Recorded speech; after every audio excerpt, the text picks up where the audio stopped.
off to the shoulder. All right. Thank you so much, Allie.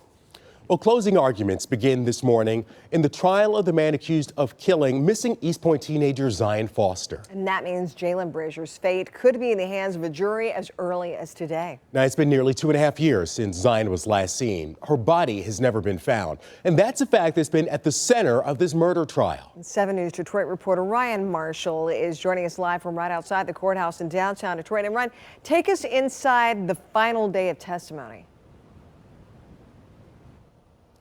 Well, it's going to be both the defense and the prosecution making their final pitches to the jury. Get this, 32 people have taken the witness stand in this case, none of which have been Jaylin Brazier. He is elected to exercise his right to remain silent. The final person taking the stand in this case is the case's lead detective.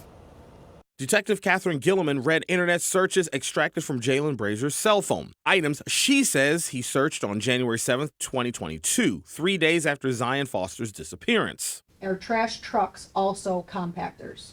How do the police track your phone? How do the police track missing people's phones? Gilliman has been the lead detective for most of this case. Investigators tried piecing together what exactly happened in Brazier's home the night of January 4th, 2022. Brazier reportedly had a scratch on his neck. He blamed the cat. Detective Gilliman described several pornographic videos found on his phone as rape-style scenes portrayed by actors. It appears that while she's unconscious, sexual intercourse is happening and she is unawake. She's not awake. At some point, she does wake up and she's trying to tell him to stop. During cross-examination, the defense clarified the videos weren't real. It'd be fair to say that at some point in all these videos, it was obviously consensual sex because it was acting, correct? You would agree to that, right? It appeared to be portraying that. The defense also asked Gilliman why she called Child Protective Services on Brazier's ex-fiancée, Katrina Smith, after overhearing her physically discipline her children during a recorded jail phone call. The defense says the detective didn't take threats against Smith's life seriously. Isn't it your duty to investigate? For something like that?